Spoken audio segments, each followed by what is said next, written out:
In 1982, two nations went to war over a small, cold group of islands in the South Atlantic. Officially, it was about sovereignty, about national pride, about history and territory. But history class left something out. Because behind the Falklands War was an economic crisis so severe, that war became politically useful. This is the financial story behind the Falklands War.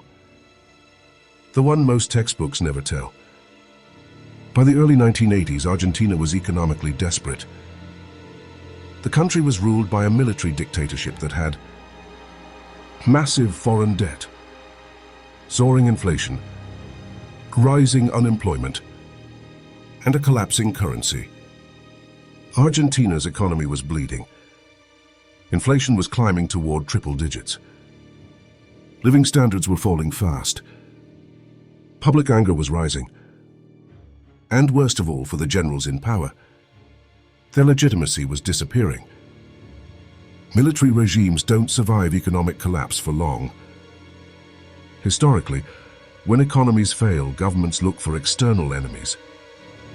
Something to unite the population, distract from internal failure, and restore national pride. For Argentina's ruling junta, the Falkland Islands offered exactly that. The Falklands weren't just symbolic.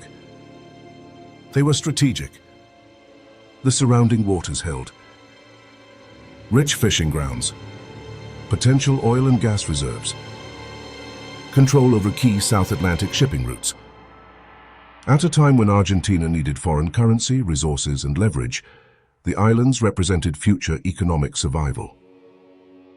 Taking them wasn't just nationalism. It was a financial gamble. If successful, the regime would gain legitimacy. Investment confidence might return. Debt negotiations could improve. In short, war was seen as an economic reset button. But Argentina wasn't the only country under pressure. Britain in the early 1980s was struggling too. The UK faced high unemployment, deindustrialization, social unrest, deep budget cuts. The British government was unpopular. Defense spending was being reduced. The Navy was shrinking. And Britain's global influence seemed to be fading. Losing the Falklands would signal something dangerous, that Britain could no longer protect its interests. And that would have economic consequences. Reduced investor confidence, weakened international credibility, and less influence in global trade and finance. For Britain, defending the Falklands wasn't about sheep or distance. It was about economic reputation. This is where the real story emerges. On both sides, war became politically profitable. For Argentina, war diverted attention from inflation and debt, boosted short-term public support, framed economic failure as foreign oppression. For Britain, war unified the public, justified military spending, strengthened government authority. Victory would stabilize leadership.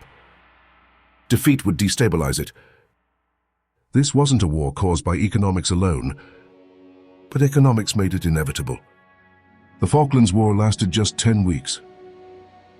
But it was expensive. Britain spent billions in military deployment.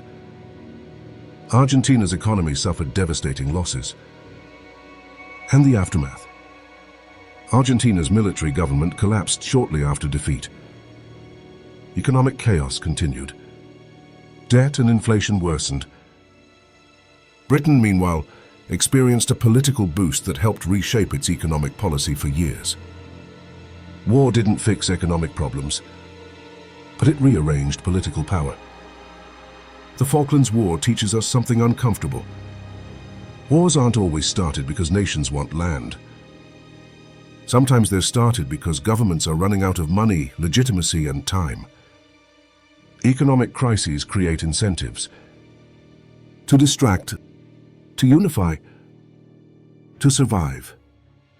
When leaders feel cornered financially, war becomes an option. But because it's useful. The Falklands War wasn't just about islands. It was about debt.